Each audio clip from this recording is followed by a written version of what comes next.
What you streaming? Hey y'all. Hey everybody. Welcome to the What You Streamin' podcast. I'm Allie. This is Katie. And we are your hosts of this fantastic little podcast called What You Streamin'. Welcome to What You Streamin', a podcast where we share our recent watches with you. I'm Allie. And I'm Katie. And in this week's episode, we discuss the films ThanksKilling and The Headhunter. Now, you might be wondering what these films have in common, and the answer is the creative mind behind them, and that is director Jordan Downey. And we are honored and delighted to actually have him on the podcast with us today. So thank you so very much for joining us, Jordan. Thank you, guys. You wanted to talk to me, so I want to talk to you. So thank you for having me, really. Just your spoiler alert for those of you out there. As always, the podcast will probably contain spoilers. We're not very good at avoiding them. So, you have been warned. If you haven't seen the movies that we're about to talk about, now's your chance. Pause it, go have a look, and come back and hang out with us. Before we dive in and start kind of picking Jordan's mind, we're going to give a brief summary of the movies that we're talking about today. So ThanksKilling is a 2009 American comedy horror thriller film directed by Jordan Downey, our honored guest of the day. And it was followed by ThanksKilling 3 in 2013. And I'm not going to lie, I got real confused when I started ThanksKilling and then started looking for ThanksKilling 2 and couldn't find it. Good. That was the plan. Yes, I had a real moment and we figured it out eventually. But definitely a moment in there of where the hell is ThanksKilling 2? And the synopsis on IMDb, I feel really perfectly summarizes what ThanksKilling is all about. And that is that a homicidal turkey is axing off college students during Thanksgiving break. I mean, concise, to the point, summarizes it beautifully. And, that's exactly what happened in the movie. And there are also some pretty awesome one-liners in ThanksKilling, I have to say. And it was funny, I had actually never heard of ThanksKilling, and I'm a pretty big fan of like campy horror films, especially ones that are holiday themed. And Katie was actually the one that found it because she uses the poster as her Thanksgiving Facebook header. So yeah, every year, like right before Thanksgiving, it always says gobble gobble gobble. Yeah. And That's most awesome. people are like, oh dear. But I'm like, yeah, man, from this movie, you know what I'm talking about? And you're like, no, don't know what you're talking about. That's kind of what happened. Gosh, it was last Thanksgiving. We were kind of like, perusing horror themed holiday movies. And she was like, gearing up for our Krampus fest. Yes, we always like to celebrate Krampusnacht, which is right there after Thanksgiving. So we were just really just kind of starting to get into the whole spooky transitional holiday season kind of thing. And we were just like, what are we going to watch today? And I had mentioned, I think I had just changed my header, and she was like, what is this? Is this a real movie? I was like, oh yeah, we're going to watch it. Don't worry about it. That's and funny. we did. And many laughs were had. It was so good. That's great. There's a lot more Christmas ones to choose from, that's for sure. But it's good that ThanksKilling can kick it off for the Krampus Fest. Yes, it was. Oh my gosh. And then we kind of went down this like rabbit hole of other films that you had done. And of course, other like, there's like Llamageddon out there and all kinds of those kind of DIY campy type horror films. So we started down a path. We found ourselves on a path of very unique movie choices, I guess. Yeah. But that's what we found. Headhunter, which is one of your other films. And I have to say, going from watching Thanksgiving to Headhunters, we were like, holy shit, like, what is this? Like, I can only imagine. Yeah. That we were pretty shocked at the difference of kind of production and style, I guess, of movies. So it was interesting. We were like, what is the story? How have we gone from ThanksKilling to Headhunters? And for the listeners, Headhunters was done in 2018. It's a fantasy horror film that follows a medieval warrior's quest to find the monster that killed his daughter. And the film has 7 wins: Best Special Effects, Best Actor, Best International Feature-Length Horror Film, and Best Overall Feature. It was also nominated for Best Horror Feature and Best Director Feature at the 2018 Nightmare Film Festival. So congrats on all those wins and nominations. That's amazing. Thank you. Yeah, it did really well at a lot of different film festivals. It's a great film. It's so funny to say, but we really enjoyed both films for different reasons, obviously, because they're very different films. But yeah, we kind of just want to like pick your brain about how you made each of them and kind of what your process was, and some questions about your filmmaking journey in general.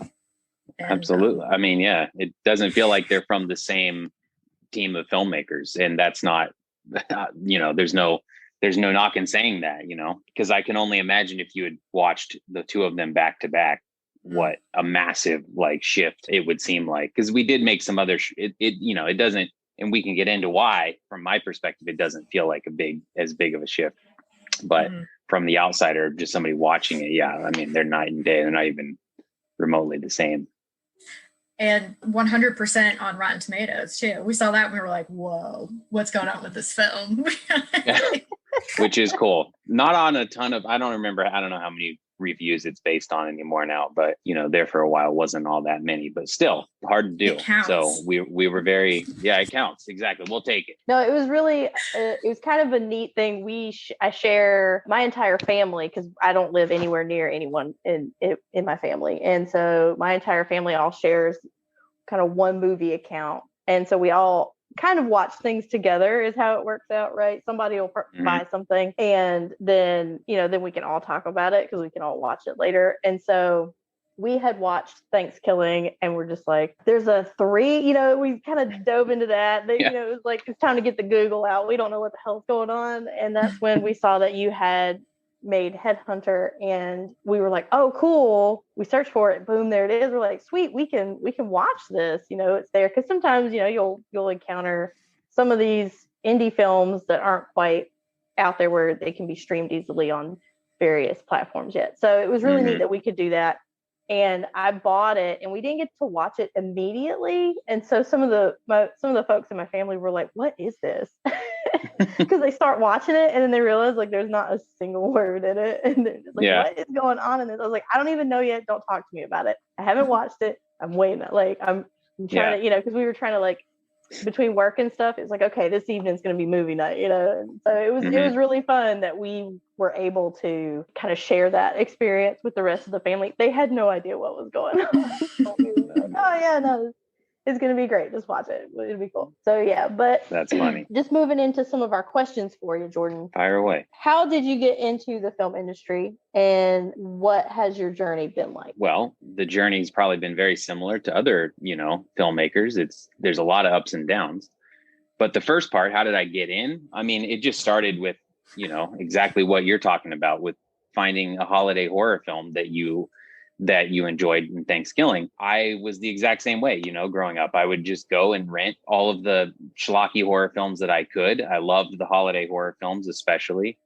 And I would, I treated those equal to something that was more prestigious. I would watch the Oscar nominated films and, and suspense thrillers and all of the stuff that you would maybe say is a little more highbrow, I guess.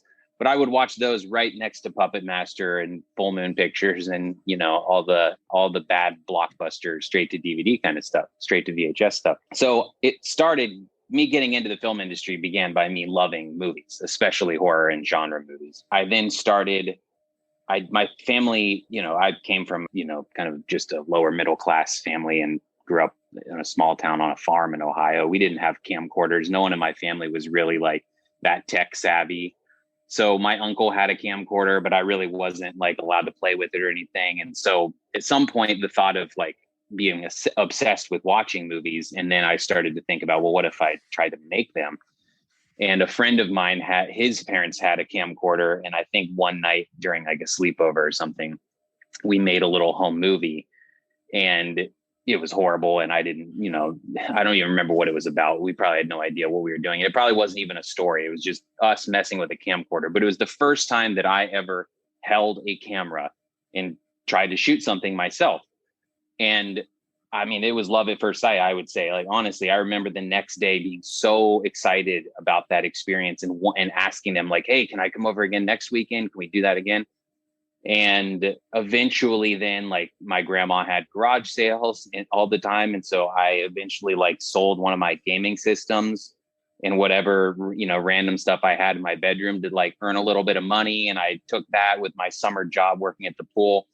And I went to Best Buy and bought a camcorder for a couple $100, the cheapest thing that they had. And then I started making stuff on my own on the weekends with family and friends. Because I was into horror, I was obsessed with Halloween stores. And anytime the costume shops would appear around, in September, October at the mall, or, the places that would take over the dilapidated old building like Spirit or those kinds of places that move into your town, I would always go to those places and look at the masks on the wall, and just all of that kind of special effects stuff was always interesting. So with the camcorder, then I would start to mess around with special effects of my own. And I would buy the fake stage blood or the little mortician's wax kits to make wounds or the prosthetics. And I would buy masks and kind of cut them up or sort of use them like puppeteer the masks so that they could, I could bring some kind of a creature to life. And then I would film that. And a lot of times my brothers and family, because my parents were divorced and remarried, so I had a bunch of step siblings around growing up as well.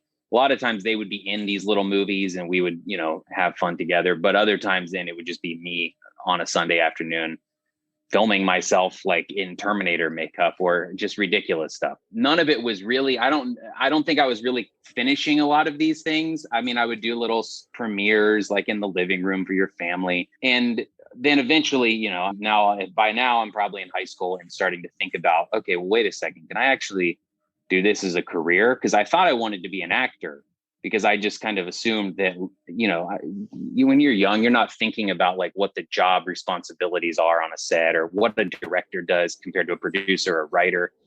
But I thought I wanted to be an actor because they got to put on the makeup and they got to put on the armor and the costumes and like do the cool stuff. But I was also really shy and introverted. And I mean, I still am, but I just have managed it better over the years. So when the thought of like being an actor and then I was like, well, I don't really want to try out for the high school plays or musicals because I don't want to be up on stage. That's just not me. And I started to do like the lighting department, doing like the light cues and the sound effects and stuff for the high school plays that, where I was going to school. And by doing that, I kind of realized really quickly, okay, I'm not an in front of the camera kind of person. I'm a behind the camera kind of person. So now I'm like, okay, I want to make movies for the rest of my life. And now I know which side of the camera lens I should be standing. And then I started to just research, what film school was and the difference between Los Angeles and New York. I mean, going anywhere outside of, if you're growing up in a small town in the US, like unless you travel a lot, like it doesn't seem, it's like, it's all like just as foreign to me, LA, New York, Oregon, any of these schools that I was looking at, none of them were home. So I knew I was going to have to move, and started applying to schools and got into one in Los Angeles. And I had come out here for like a visit. And I remember walking into a soundstage, and there was a student film being shot there, and they were shooting it on film with, this was not a Best Buy camera that I purchased with garage sale money at this point. This was a legitimate camera in a soundstage with a set. And I just thought it was magic. I mean, I was like, I have to go there because they have sound stages there and I have a barn back here. So I did. I moved out to LA. I didn't know anybody and just started working on student films every weekend. And then that just slowly, increases. You learn all the different departments. And then I worked for 4 years on hundreds of student films, not getting paid a dime, just doing it on the weekends. And eventually then I graduated and started working as, so getting my start, there isn't this one easy answer as far as like, well, my uncle is Jerry Bruckheimer and or I met blah, blah, blah at Starbucks. Like, I don't have that story. My story is 15 to 20 years of just slowly chipping away at it. Grind. The grind. Exactly. Yep. But the first jobs I was doing outside of film school, even though we made ThanksKilling while I was in film school, and I was 19 years old when we were making it, but the first jobs I was doing to get paid were working as a grip, because a lot of my friends and my partner who I work with, Kevin, on ThanksKilling and the Headhunter, he's a cinematographer. So I would work as a grip for a while, and I worked on a bunch of Hallmark movies and music videos and commercials and, stuff like that. So I guess you could say that's where I got my start. I don't know. I kind of just created my own start, which is making ThanksKilling. And, that's really the first thing that anybody paid attention to, I guess.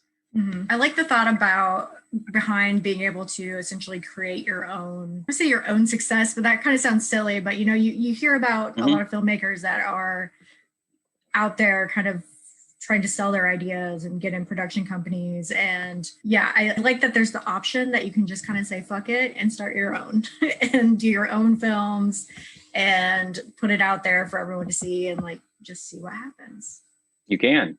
I think that is for the most part, the most, I think that's certainly what I would advise anybody that, wants to become a filmmaker is don't wait for permission. That's the worst thing you can do. I hate that. I hate waiting for somebody to give me a chance to do this thing that is a hybrid between my profession and hobby. Working for me is not a chore. Like, I love what I do. And so it doesn't, but because of that, it's like, I get sick to my stomach if I feel like I'm waiting for somebody to allow me to do that. So you've got to really just start. There is something to be said about people. If you want to be a writer, sure, you could start as an intern for a writer's room on a TV show. And then eventually you get to write, an episode or something. There are ways to work your way up, but I don't think that's how most people do it. Certainly directors. I think most times you go back and look at, prolific directors of any kind, and they started making stuff when they were, in middle school, high school, college, whatever it was. There are some, sort of late bloomers, but yeah, you really, and it applies to so many different careers and probably a lot of topics that you guys have talked about on your podcast. So just like, you really do have to sort of pave your own way and just get going, Yeah, gotta put yourself out there. If you are always waiting for the perfect time to do anything, you'll never do anything. If you're like me and you're just getting started with podcasting, it can be scary and overwhelming. That's why Anchor is such a great choice. It's one of the easiest ways to make a podcast, and best of all, it's free. It also has great creation tools that allow you to record and edit your podcast right from your phone or your computer. Another great feature of Anchor is that they'll distribute your podcast for you. Your listeners will be able to access your podcast on Spotify, Apple Podcast, and many others. You can also make money from your podcast using Anchor, and that's with no minimum listenership. It's everything you need to make a podcast in one place, and it's easy to use. Download the free Anchor app or go to anchor.fm to get started today. You mentioned you're a huge fan of horror. If you could pick one movie from your childhood that you feel like really kind of shaped your love of horror, what movie would that be? Oh, that's easy. That Critters. That's my favorite movie. Not the best. I'm not saying it's the best movie. I'm just saying it's my favorite movie of any genre. For that reason, because I watched it, I remember having the VHS tapes around that my brother had, and the covers of Critters and Critters 2 are super memorable. Yep. And I just obsessed over that artwork and would watch it whenever it would come on TV and would rent it. It was the first movie that I just started watching on repeat. And then at some point, probably thinking about, where can I buy these puppets? Or just thinking about like the movie outside of the movie and the making of process, wanting to know who the filmmakers were and who were these Kyoto brothers that built these, creatures. And so that was, Critters was the one that did it for me. That used to scare the pants off me when I was Critters little. was, man, terrifying. That was like the one I grew up. My mother's a huge Stephen King fan. Like, grew up reading, watching, like Pet Sematary and stuff like that. But Critters was like the one movie that just scared the shit out of me. Like I was like scared to go to the bathroom by myself because I was like waiting for him to come out of the toilet. Like, yeah, not it. Yeah, that one got me. I don't know what it is about Critters, but terrified me. Too, you had back then adults let kids watch just whatever, some of the craziest stuff. And especially in our families, for sure. And, I think this one was probably one they were like, oh, it's kind of, it's kind of fun and cute. Like they can watch it. It'll be fine. And then, you're traumatized for like the next 4 or 5 years. And you know what? It always did it for me is like the small creatures always scared me way more than big creatures, because the small things could hide in the vent, under the bed, in the toilet, like you said. That's and it what was. Maybe. And it was also just that the small creatures were in like a suburban, well, I guess in Critters, it's kind of more like farmhouse, a country house, but like, I don't know, it was just relatable. It was like the basement and the garage and the barn and the front door. It was all the things that, like you said, you encounter on a daily basis. So you could relate to it. Just skittering around, just waiting for you. So you said you made ThanksKilling when you were in film school. Obviously you kind of gave us a little insight into, you'd go to the Halloween stores and like cut up masks and make puppets. So definitely can see that in ThanksKilling in a variety of, we got puppets wearing puppets. Puppets wearing other puppets. Yeah. Did you have the story of ThanksKilling kind of in mind, or like, how did you come up with this? Well, like I kind of, in my backstory, I loved those holiday horror films and the cheesy sort of so bad it's good, genre. Like I would in high school and then in college with my college friends and with Kevin, we would just go and rent movies that we were hoping would be bad. And you could tell by the cover, more or less, or knowing the production company or some of the filmmakers, and just like, you knew what you were getting. And I loved those. I loved the Leprechaun series, the Puppet Master series. And some of those are actually good and not necessarily bad, in my opinion. But Jack Frost, Uncle Sam, all of those were some of my favorites. And so at LMU, Kevin and I were talking about making a feature film, because that was like the big challenge, right? If you're making shorts and you want to be a filmmaker, making a feature film is the ultimate sort of goal. And so we were like, hey, let's, why don't we go make a feature film this summer, and we can sort of borrow school gear and stuff that our friends might have. Why don't we go and actually try and do this? Because no one else was doing it. And we were kind of always the go-getters and the ones that just wanted to find the next great challenge. And so we were talking about what we should do. And because we loved these kinds of movies, and Kevin was a huge fan of like Chucky and Child's Play, we were just like, well, why don't we just make a horror film, and we'll go back to Ohio and shoot it sort of in the woods or on my family's property. And why don't we do like one of these holiday sort of horror films and purposely make it a comedy, basically, and set out to go and make something really cheesy, so that our zero budget, we had $3,000, that could basically be part of the humor as well, so that it wasn't sort of like us, because we were like, there's no way in hell we're going to try and actually make something serious with this kind of budget and with what gear we've got and the experience we have and what talent pool and just everything we had. We were like, no, we'd be crazy to try and make something serious. So let's do the exact opposite and make something that's totally goofy. And that is sort of a wink to all of the movies that we've been talking about. It like clearly is self-aware that it exists in a ginger dead man type world. But so we realized very quickly, as anyone would, Thanksgiving had not been done. It was like Thanksgiving and Easter were the two holidays that weren't exploited, over and over. And I think, it didn't take long, because we were like, well, you got to have a funny villain, right? Like that's the sort of like signature of any of these slashers, is that you got to have like a villain and he's got to be ridiculous. And we're like, okay, well, talking turkey, that sounds pretty ridiculous. And we came up with gobble, gobble, motherfucker in the first 5 or 10 minutes of this discussion. So once we had that, and we were like, here's this. And I think the title ThanksKilling, we had that right away as well. And we thought it was so bad, even at the time, we were like, there's no way we're going to end up calling this ThanksKilling. It's so dumb.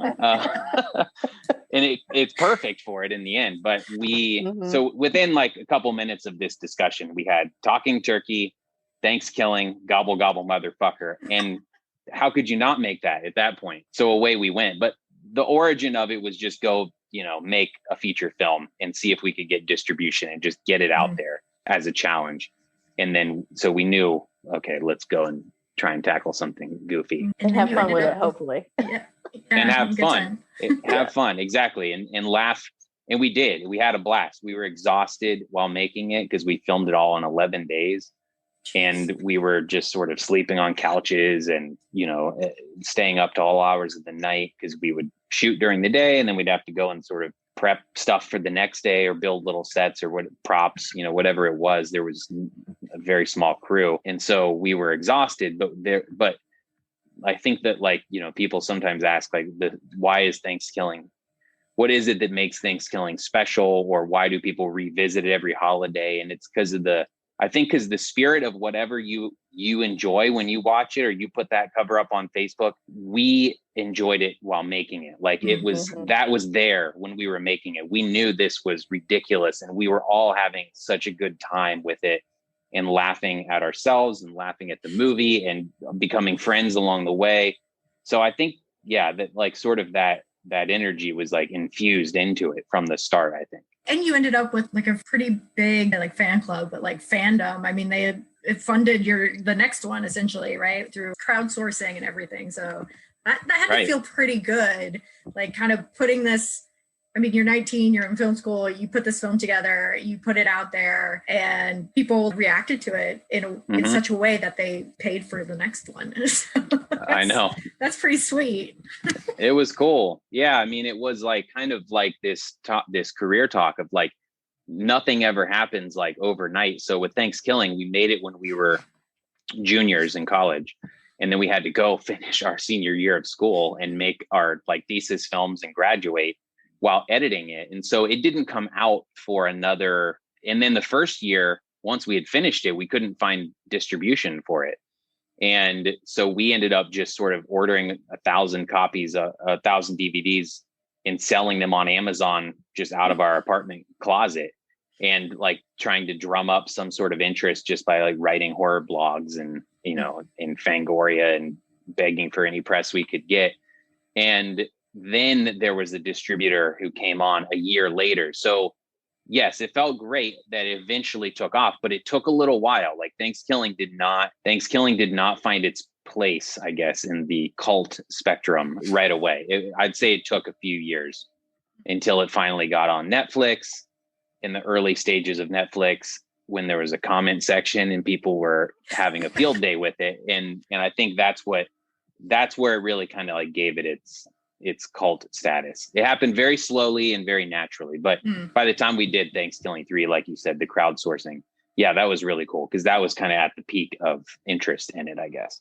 We recently did an interview with another director of an indie film and distribution was something that he kind of mentioned as well. It's not something that when you're making the film, you're necessarily thinking about a lot. And then when it comes up, I don't want to say that there often times as I guess a small filmmaker, there's not a clear path, I guess, to figure out how to do that. So I know that y'all did a lot of, you said, you were selling it on Amazon. You did a lot of your own marketing and branding and putting yourself out there. What, I guess if you had to give a piece of advice to other small filmmakers or indie filmmakers when it comes to that type of process, marketing yourself and branding yourself, what would that piece of advice be?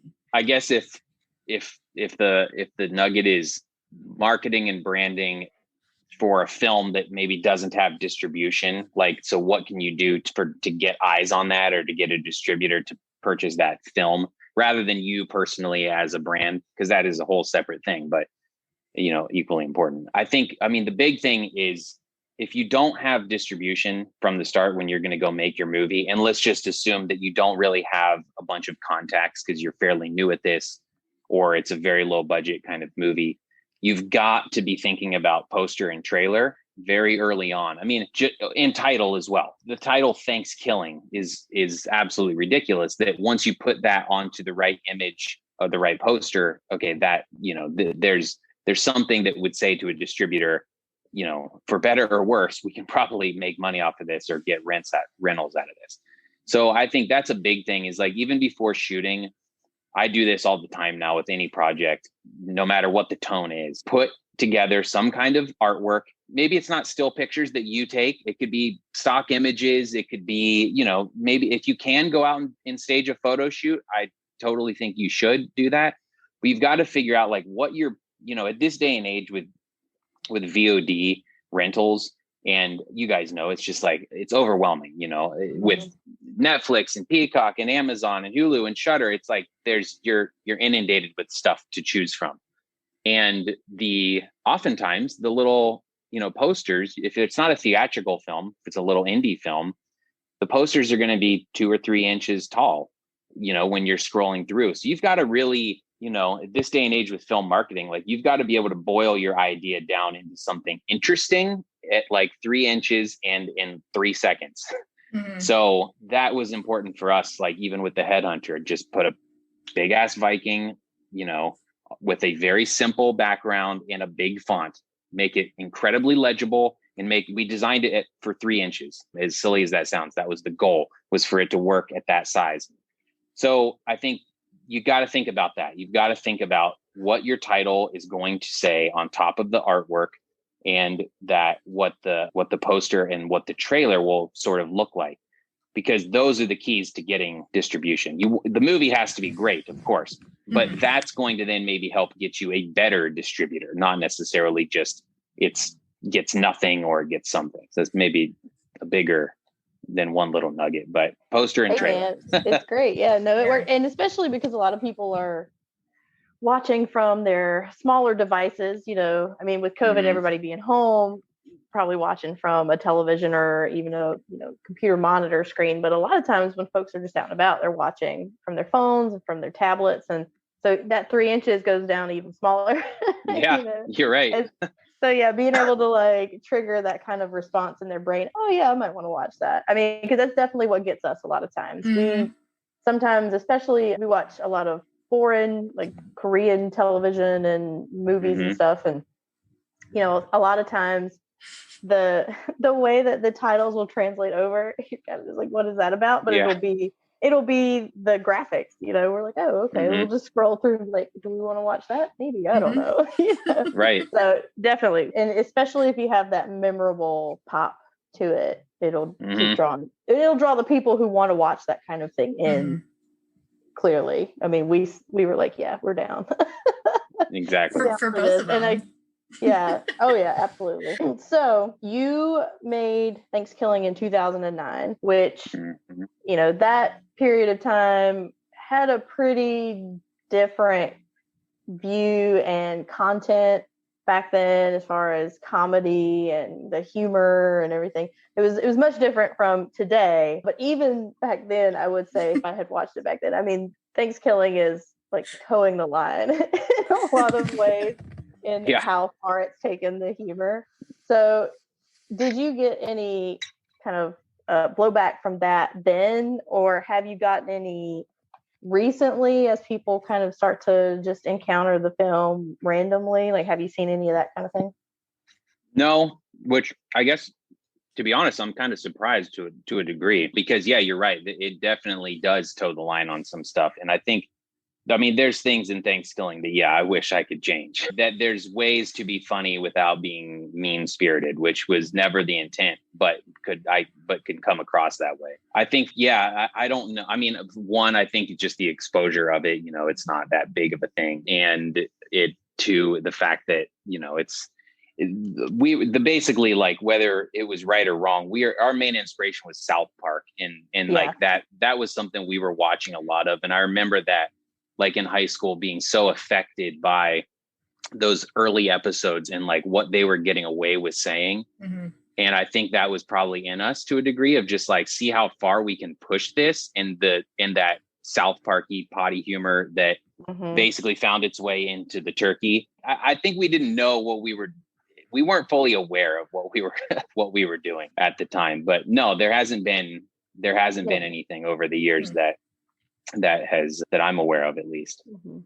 Yeah, we had a couple moments where we were sitting there and the character would say something and we just went, they are making them the most obnoxiously stereotypical individuals.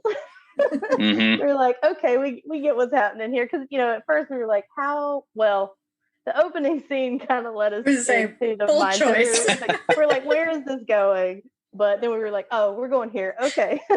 We're along for the ride. And then, as the characters start interacting with each other, we're just like, wow. All right. Yeah. Okay. This guy, he's a total dick. Okay. We're going to go follow along with him. And then, yes, just Turkey and his one-liners. And I mean, I don't know that we had laughed that hard. Yeah. Probably the whole quarantine. Tears. So that, it was like, we were just like, okay, we got it. And then there would be things where some of us would catch them, but the others wouldn't. And so it was kind of like a game. Like somebody would be like, what the hell is that about? And somebody else would jump in, oh no, you didn't see that? Yeah, this is what's happening. So it was really fun as a group experience. And I think especially because we were, in our 2008, so mid-20s, early 20s, mm-hmm. 2008. And, we went through that whole period, same period as you did, where it was like South Park is basically mm-hmm. religion.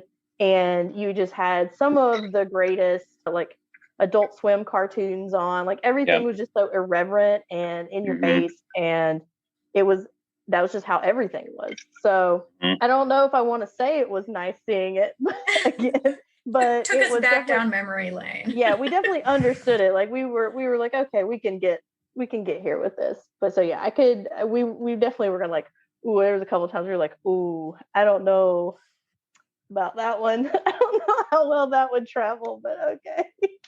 Oh yeah. Man. That being said, we do walk around the house quoting the turkey all the time.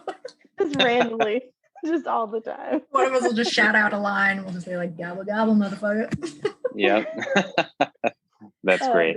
So it was fun, and we appreciate the effort that you and Kevin made. I mean, it was something that we will continue to watch as the years go by. Like I said, we have our traditional holiday trash movie sessions, basically. And that's, hey, sometimes you just want to hang out and laugh, and not everything has to be this super cerebral think fest whenever you do anything. Mm-hmm.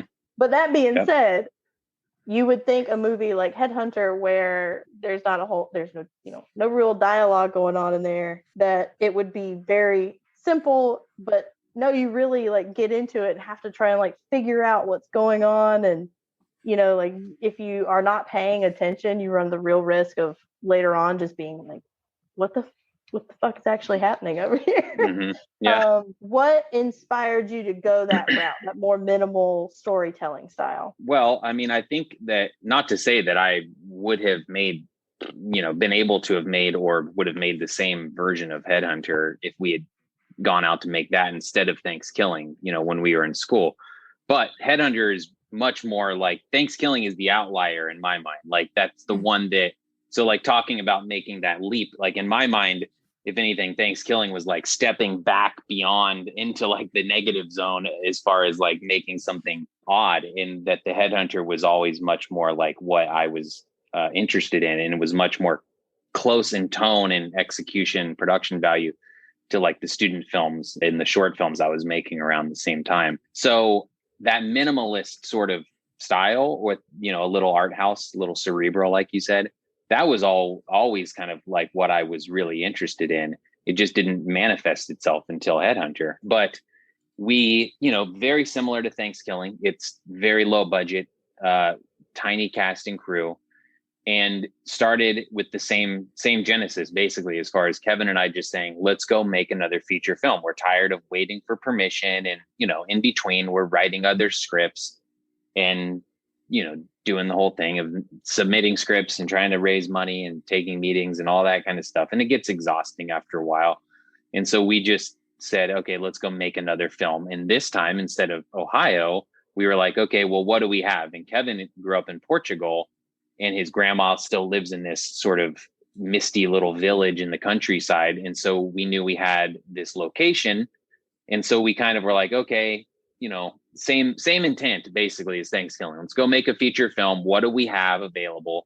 And we spent 6 months to a year kind of just pitching ideas that could work for this village. Modern stories with more dialogue. It just so happened that the best idea we came up with was the idea of this medieval warrior that sort of had this sack full of heads that then would get underneath this, magic elixir and come back to life and kind of go Pet Cemetery and Evil Dead with him. And so it just so happened that that was the best idea we had. We didn't sit down and say, hey, let's go make a medieval movie, or let's, that was never on the agenda. We just were trying to come up with the best possible scenario that could be shot for a low budget at this location that we knew looked pretty cool. And then once we had the idea, then we just sort of started, setting out to go and make the movie and see if we could actually pull it off, all the special effects and the props and all of the stuff that went into it. We didn't know at the beginning how difficult that stuff would end up being. But to answer your question, yeah, we love that minimalist sort of style of filmmaking. And I do. I love those kinds of quiet folklore kind of movies. A Quest for Fire, this sort of Neanderthal French movie, was a huge inspiration because I remember seeing that.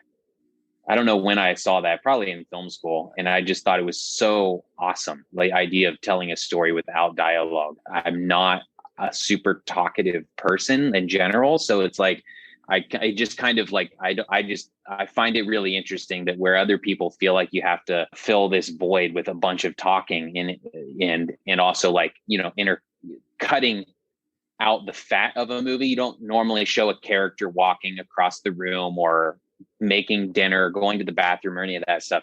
But I've always found it more interesting in the way Breaking Bad sometimes does it, or other films where they'll sort of they'll slow down moments in a movie, right? And it'll just kind of be a very simple story about somebody going from point A to point B, or if it's building, working on a potion or something like that, instead of that just being one shot, making that 2 minutes long. But during that, rather than, and hopefully this is what happened, but that instead of that becoming boring and it feeling like you're just shooting a bunch of nonsense for 2 minutes, that you can tell character and story and set up suspense during that whole thing. That's kind of what interests me about movies, is taking those little things that other people skip over and kind of building a whole movie around that. So that was what was in our heads when setting out to do Headhunter. I love kind of minimalist style, especially when it comes to horror movies. Especially talk about zombie movies a lot, but it's my favorite kind of genre, I guess. But zombie movies. Talk about zombie movies forever. But I find that I like British productions of zombie movies a lot more because there is very little dialogue, and it's usually someone, like you were saying, just walking across a field by themselves, just alone, and you can kind of feel that loneliness through the scenery and the music, and you don't need words to kind of get that feeling from it. So definitely loved what you did with Headhunter. It was awesome. Thank you guys. I mean, that's awesome too that you enjoyed both, because that says a lot about just your taste, that it has a wide range, that you could both laugh at ThanksKilling but also enjoy something like Headhunter that's quiet. And like you said, if you turn it off for a little bit, you might still enjoy it, but you don't pick up on the full story.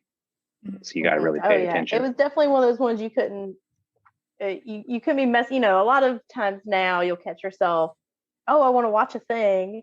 And you start watching that thing, and then you're playing with your phone before you know it. And it's not that it's not something you aren't enjoying. It's just your brain is stuck on your phone all the time, or stuck on, doing multiple things all the time.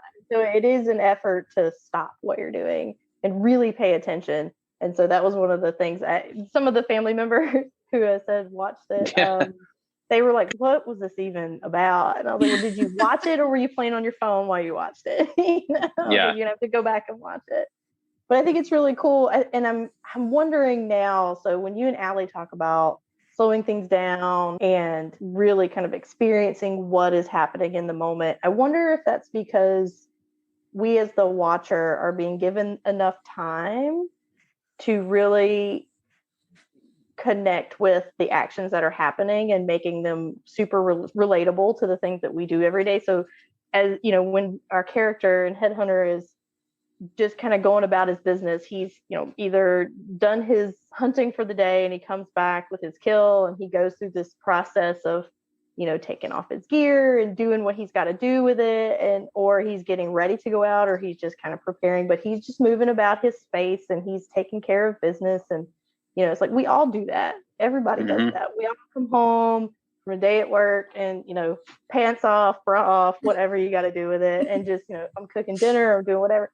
So it kind of gives you that little bit of time to really sink into it, I think, and say, oh, you know, this is, I can understand this. This is putting me there. So I think it's really cool in a way. Like Allie said, it really does put you more into the moment so that you can actually get a better sense of how it might feel to be in those spaces. So yeah, it was pretty good. We really enjoyed watching it. To say, like, it started up, I think we actually had to like restart it because it started, and I think maybe I had to watch it again because at some point I had to get up and do something, and it totally threw me off. And I was just like, y'all can keep watching it, because they were like, we'll pause it for you. And I was like, no, you've already paused it once. Like, I have to keep getting up.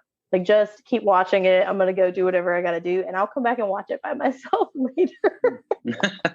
Like, I felt like I was losing out. Like, I was just like, I don't know. This is not how I want it. So thankfully I did get to sit back down and watch it, and, you know, really enjoyed the experience. So thank you very much for putting that time and effort into it. Do you want to talk about some of the difficulties you had kind of in the post stuff? Like, would you mind talking about that a little bit?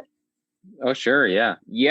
I mean, difficulties, you know, generally speaking, the biggest difficulty is trying to, you know, direct the movie and tell the story with a bunch of close-ups and a bunch of, you know, little visual clues of just like, you know, us choosing when for the camera to slightly push in on something to say, hey, pay attention here, or cutting off his head throughout the movie with the frame to sort of subtly suggest what is going to come later on.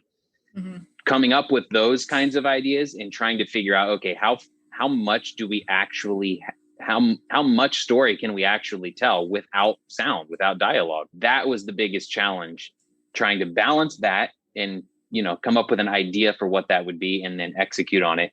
Balancing that with the fact that we also were the art department and special effects team, and having to then work with the technical, you know, aspects of getting this puppet to look right, or this mask or this head, because unlike ThanksKilling, you can't laugh at the Headhunter. You know, the tone of it is dead serious and very grim.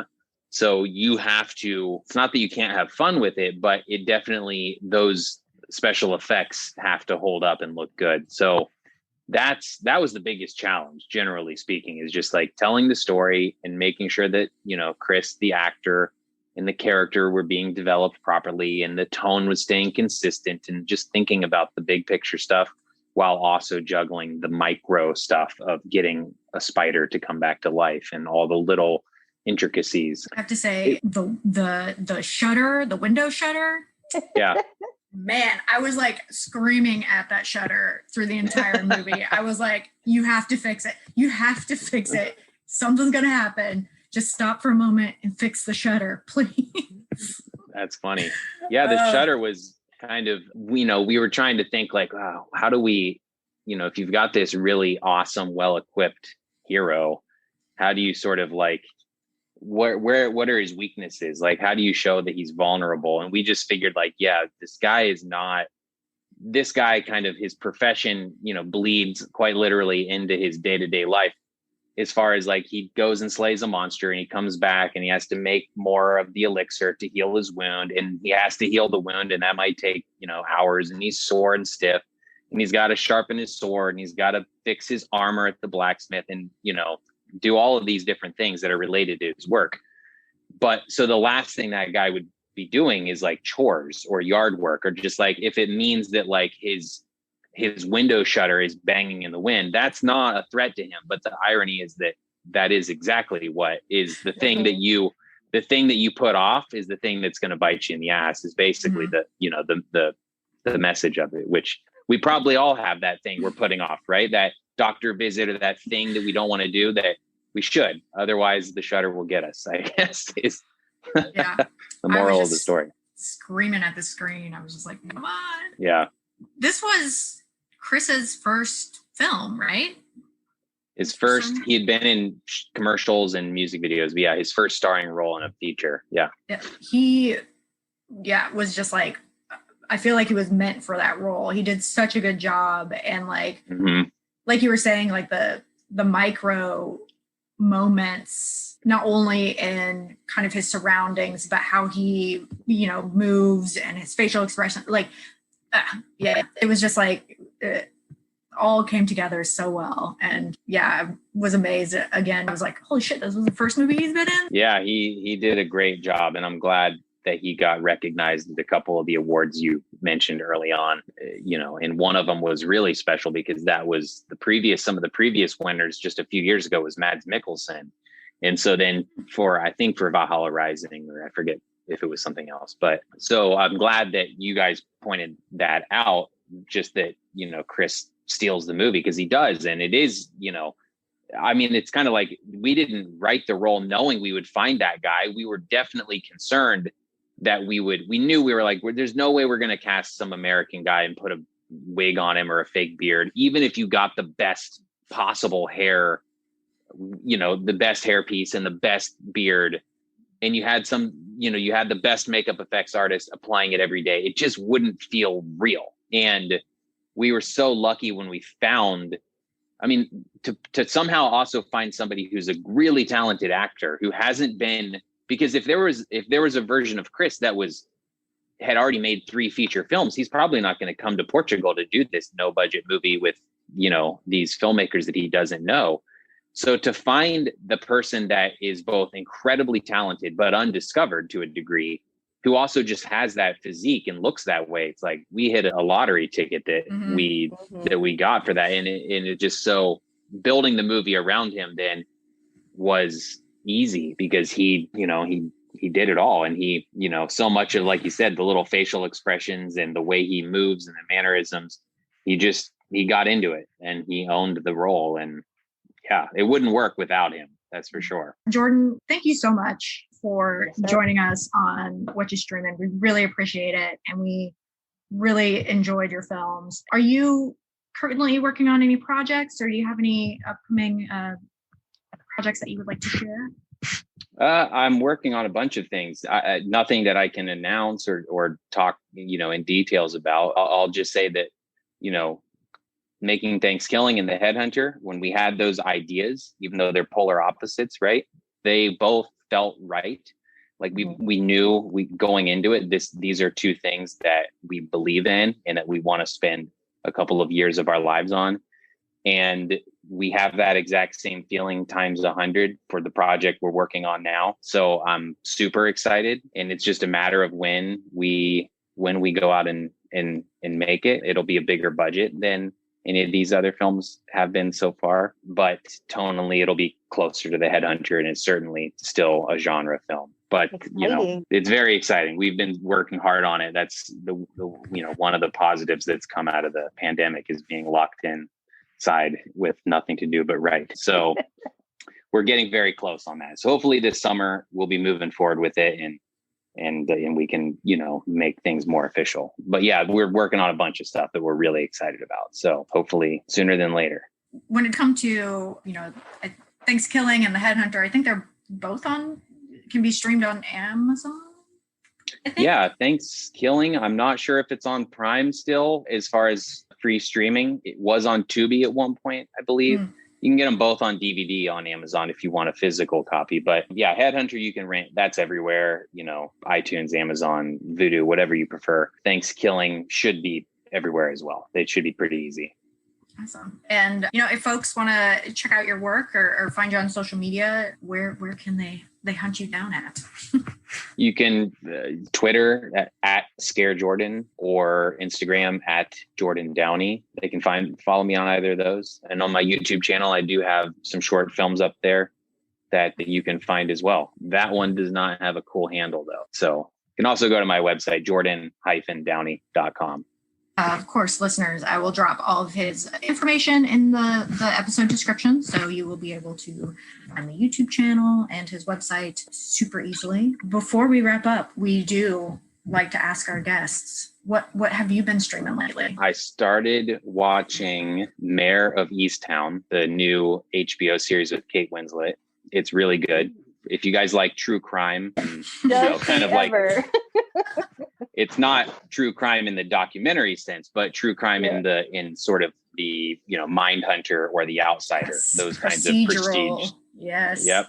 If you're into that, you're gonna love it. Awesome. Mayor of Easttown. Thanks. That's Jordan. really good. We'll be watching that.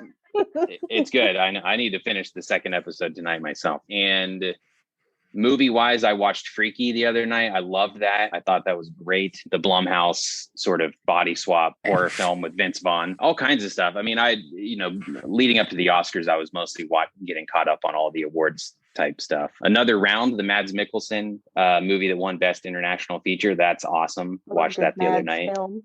Yeah, I heard that was a really good one. It's really good. It's really good. And Wolfwalkers, the animated film, that's on Apple. It's also really good. I believe it's Irish, but it's kind of a sort of a werewolf, kind of a spin on a werewolf lore, but that's really good. Yeah, those are just a few that have come to mind that I've watched in the past couple of weeks. Man, the list, thanks. grows. Yeah. My list is, I'll never get to it. I've just accepted that.